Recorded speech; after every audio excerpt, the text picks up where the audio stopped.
Welcome to Breaking Banks Africa. I'm Matteo Rizzi, and together with my co-host Nadine Doro, let us take you on a journey of entrepreneurship, innovation, and vibrant ecosystems Africa has to showcase. More than 1 in 4 people will be African by 2050, this continent being already the youngest of the planet. You can't miss these stories. This is Breaking Banks Africa. Let's roll. Hey guys, welcome back to Breaking Banks Africa. My name is Matteo Rizzi. I'm the executive producer of the show. And today is going to be, I feel, a very special episode. I'm welcoming Sandra Yao from Ecobank. Sandra, welcome to Breaking Banks Africa. Thank you, Matteo, for having me. Super looking forward for this session. So, when I was, mentally preparing for this conversation, I said, this is Breaking Banks Africa. It's going to be a video as well. And people might ask, what is a bold Italian and an Asian-looking lady talking about the continent, right? I believe actually that we are going to prove after this half an hour of conversation that our story and our commitment, but especially your commitment, because you're speaking from Nairobi to start with, will actually give us some more credibility. Would you please quickly intro yourself, Sandra, for our audience? Absolutely. So the name is Sandra. Right now, I'm currently serving as the group head for cross-border remittance, payments, and banking as a service / Fintech for Ecobank Group. Joined the bank about a year ago. I've spent the last 20 years in Africa, immersed in tech, payments, and the fintech ecosystem, often in high growth, agile startup environments, and focusing on building payments systems, rails from the ground up. So I came into this role with Ecobank September 2024 with a builder's mindset. My focus currently is blending that fast-paced, innovative agility with the stability and the vast Pan-African reach of Ecobank Group. Particularly passionate, like you, Matteo, about driving interoperability and to unlock the continental's economic potential. Ultimately, I'm here to ensure that the future of African cross-border payments is seamless, optimized in terms of cost, and accessible to everyone. So you said that you have been in Africa for 20 years. Can I ask you, without getting into personal story, but how did you ended up? You're not much older than 20 years old, but I'm pretty sure that there is another part of life that was outside of Africa. How did you end up in the continent? I think life is about adventure. Let's start from there. Africa holds this mystery from especially people coming from Far East. Particularly, I'm coming from the mainland of China. 20 years ago, that was a time I would say earlier time when there is a lot of drive, from Far East into Africa. I was fortunate enough to be part of the earlier people coming into contributing. So my first job started with Huawei on the continent. As you can imagine, that's the time they were really coming overseas, start building the telecommunication network across Africa. So I came into Africa. Again, I was lucky enough. My first station was in Nairobi, and everyone knows Nairobi is one of the best places to be. And I made this my home. So 20 years later, I'm still here. Amazing. Let's talk a little bit about something that I believe is a topic that is not only very close to your heart, but fundamental for the future of the continent. Guys, Sandra is my go-to person in anything about payments. For more than that, but I met her first when she was still at Tunes. We can still name it. It's not, maybe one day they will sponsor the show thanks to this free mention. But Tunes is one of the pioneers in building these new payment rails, and we're going to talk later about this super interesting jump that sort of merges right in your work, a background that is more agile, fast grown up oriented, and a player that is more, I don't want to say tradition, but certainly looks more like a corporate. But why is everyone so excited in building these new payment rails in the continent? And why is it different from, I believe, any other place on earth, build these rails in Africa? I think the single most important word here is actually interoperability, right? The fragmentation, and within Africa, we are 54 countries. Often I have to repeat this. It's not Africa is not South Africa or Morocco, right? Let's start from there. So we have 54 regulators. We have a super fragmented payment system at the continental level, and we have a super fragmented regulatory environment. We have great rules in place, by the way. I think we are the continent that really pioneered and leapfrogged the traditional payments. So the birth of mobile money, the likes of M-Pesa, Airtel Money, Orange Money, MTN. We also have domestic instant payment rails. I mean, if you look at Kenya, Nigeria, Ghana, Tanzania, and we also have the card networks, right? But they often operate in silos. So therefore, it makes cross-border payments much more expensive, slower, and complex. So as I mentioned, that my passion is really in fintech and payments. So this opportunity gives me I would say a great platform where I can combine my mindset when it comes to startup and builder with a running engine that is established, experienced, and we have a reputation when it comes to safety standards. So that's when you combine that with the stability of a rate of tier one corporate and the speed and excitement of startup to solve some of these biggest continental cross-border challenges, I think it's really the best of both worlds. If you ask me, I'm super excited about just this opportunity to have me and run with it. Yeah. Sandra, you are in what I believe is the cradle of the payments innovation, because it's the home of M-Pesa. So Nairobi is almost the poster child. Kenya is almost the poster child for innovation in payments. Yet, Ecobank is present in, I want to say, close to 40. I don't have the number exactly. Correct. 37. 39, exactly. So close to 40 countries. And in some of these countries, there are very different type of challenges, okay?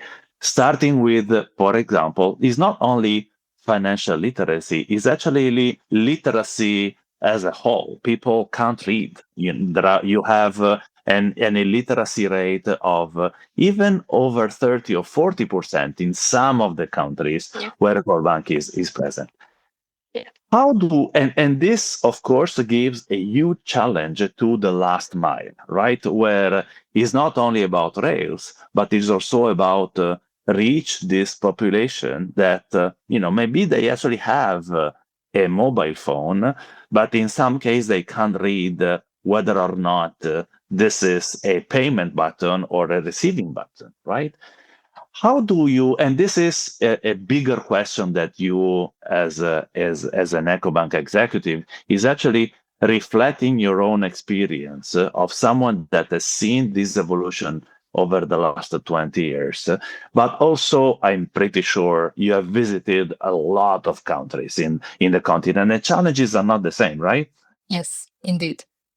How do you think that this last mile battle, or the let's say the conquer, and even the opening up the opportunities of this last mile is going to take place? How do you make people that cannot read included in the payment space? Great question, Matteo. I think that's what you described is always in the back of our mind while we build our solutions for our customer. I think whatever we're doing, and as a Ecobank team, we are saying that everything we do, we are doing for the customer. So the customer needs, customer satisfaction is at the heart of everything we do. So if you look at today where we operate, we operate in some of the toughest, jurisdictions, as you can imagine. There could be a coup, there could be, war happening, and this further states our vision and mission is really to power the economic growth of the continent by the virtual fact that we are there. As we build towards a digital solution, we are not forgetting that we have people who are possibly very far from, where the bank is. We have people who are possibly not able to read. So therefore, we have invested massively in our agency banking. So our agent becomes our representative to help these people to get onboarded to transact. We also have, our branches. We try at our best, to be available, to be closer to the people. But at the same time, I think I always like to look at the bright side, right? The continent is very young. 65% of the population is below the age of 20. I think there's a great push that we know that these people are digitally born, digitally savvy. As we build our solution, we need to look at 10 years where we will be, and 10 years where this population will be. And we are hopeful that with the support of the mobile money, the telecom network, that the access to information, access to platform, access to data will become much more readily available at a much lower cost. So therefore, that we are also building with the mindset that we are building for the future. So we are catering for both worlds. But I would say that if you look at the future 5-10 years from here, I think that the current people, the younger generation of the population will become now I would even say the pillar of the continent. And we are hopeful that they will be more financially knowledgeable, but it does not mean we do not continue invest in terms of how we can support their growth. I know you know Ecobank quite well. We've launched multiple projects, schools, accessibility to technology, the AI hubs. So we want to continuously invest and give back to the society to empower them. It is true that you actually made me think of an angle that it wasn't crystal clear until this conversation, which is amazing. Time is actually on Africa's side, right? Because Yes. Because the not only it is the youngest continent, the average age I believe is 19 years old. So it is true that today the ones who are really financially excluded are maybe the elderly people in the villages, but maybe their kids or their grandkids will probably enable them by osmosis, right? So and I you're actually right. The battle is actually not there. The challenge is how to empower the youngest generation, right? So the one that in 5 or 6 or 10 years are going to be fully empowered to use the financial services. That's actually super interesting. Thank you for shedding some lights on this.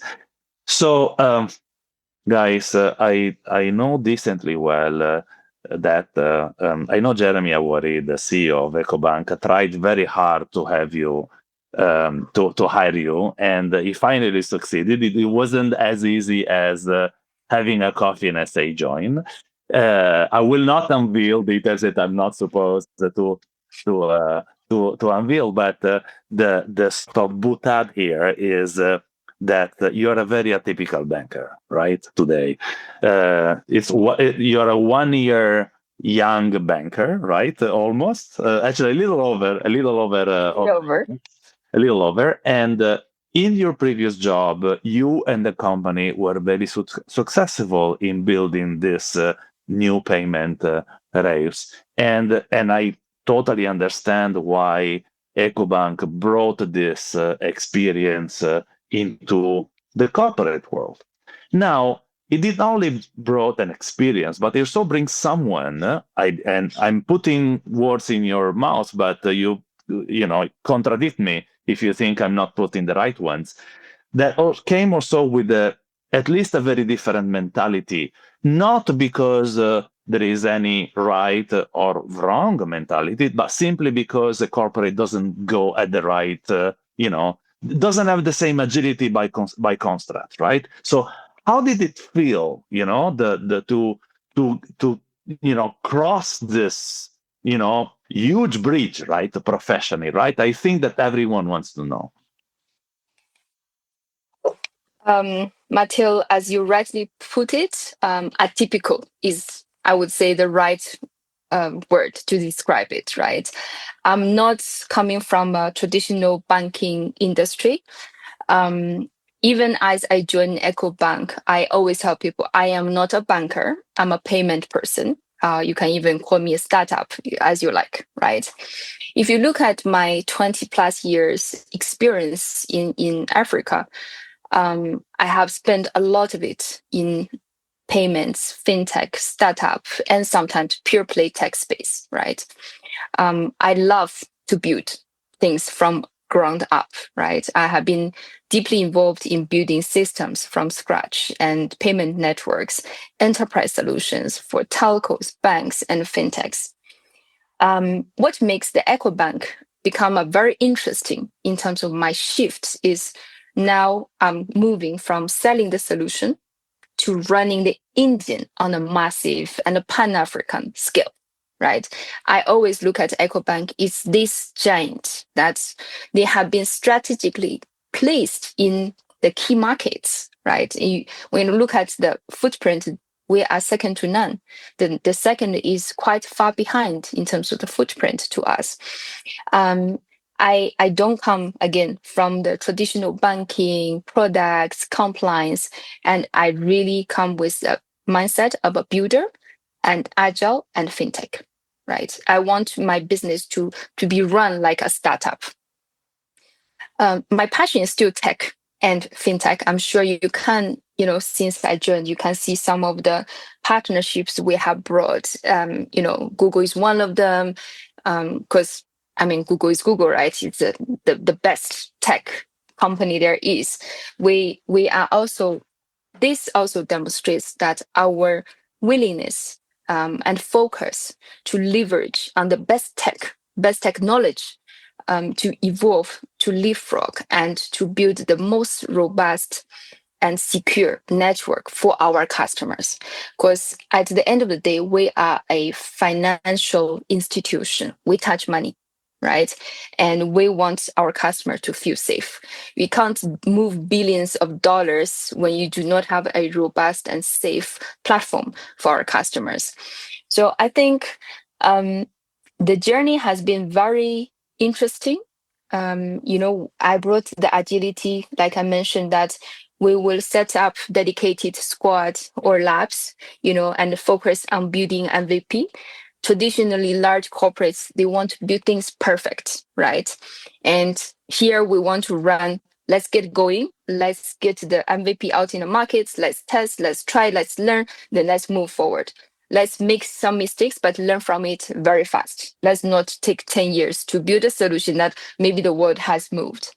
So the combination of those two becomes very interesting. You could feel sometimes, of course, there's questions to being asked, there's some tensions, but I look at it positively, right? And sometimes for me, is it positive tension? Because now we are becoming a much more diverse group of people with different backgrounds. I think that's the beauty of it, right? So educating people that it was good, what Ecobank has done was really good, and now when we look at how the market is rapidly moving and at a speed that we've never seen before, right? How do we cater for that? So then we come together with their background, the corporate knowledge, with the startup mindset. How do we gel together? I think it's very interesting, rewarding at the same time.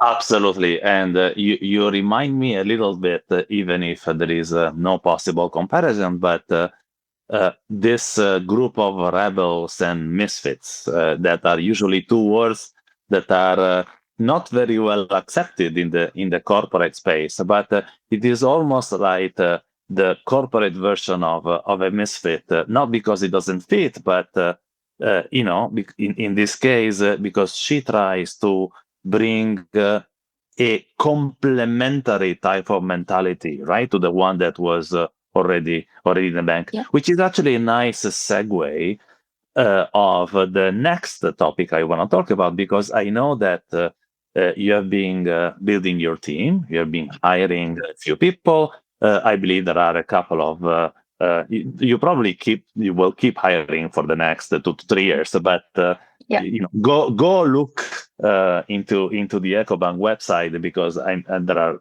still a couple of open positions. But my question is more about the talent that you were able or not able to find, and related to that, the whole capacity building aspect of the continent, right? I don't think today that there are enough tools to be able to build capacity at scale in the continent. We all know that. We talked about it a lot. Talk us through a little bit your own experience in hiring high skilled people, right? Because these are people with experience. To me, you're an African talent, because after 20 years, you clearly belong. You don't have the same color of the majority of the people, but you're an African talent. It's rare, right? Because this generational gap hasn't been filled yet with the right competencies. What's your vision, and even through your own experience in building your team, Sandra?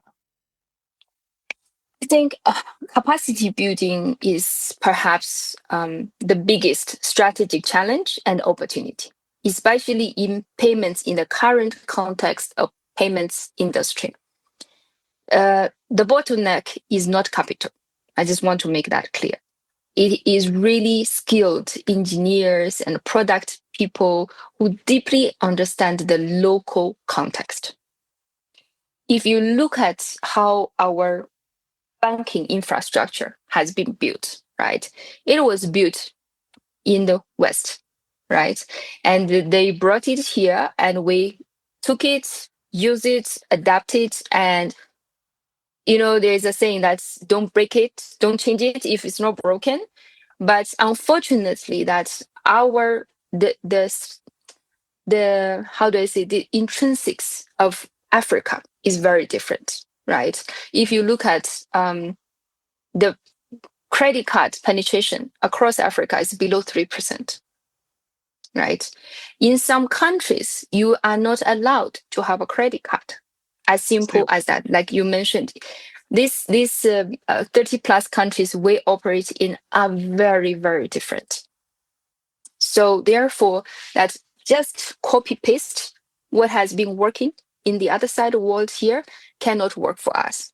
And a lot of the talent, especially in payments, in a general global view, is they are mostly not here, right? And here what we have is bankers who have been in the banking industry, who have been doing this, and they have that deep knowledge that we need to appreciate. But when you look at fintechs is new. It's last 10 years or so, has now influxed into Africa. And young people believe that because of the inefficiency of the financial system, the birth of the fintech and the acceleration. So therefore that we have a lot of young people, you and I, we talk about this as well, founders mentality. Oh, I think I can do this much faster. But then somehow in the process, that the governance process, the corporate knowledge that they did not focus, and the compliance, by the way, because when you are talking about financial technology, you are touching financial and you're touching money. So compliance is really fundamental and mandatory as you build a long-term and sustainable, scalable business. So my experience has been, look, in my previous role, that we grew from a 3-person to about 30 people in the span of 2 years during COVID. It was like crazy growth, right? It took us a long time to hire, but of course, for Ecobank, we are focused on really hiring local people, right? We want to empower and facilitate and grow our talents in Africa. So this is why we have, projects ongoing with different partnerships with university graduates. We put them into a program to give them the opportunity to get onboarded, right? And we also want to work with you on your other projects to make sure that we can do this matching when it comes to capacity and talents. We take that quite serious and we invest, right? But for me, it's also about creating a sticky environment. When you want to hire effectively, you have to be the destination for talent, right? Are you creating a narrative that you doing something impactful? As you know, a lot of people who are in Africa decides to make Africa home. Some of them went abroad and came back is because they also want to have that impact in everything that they do. So we want to make sure that we give them that opportunity with the impact statement, working on products that truly matter for the future of Africans and our, economic growth. But what I always tell startup founders is, let's not limit ourselves. When we are building a solution, we should not only build for Africa.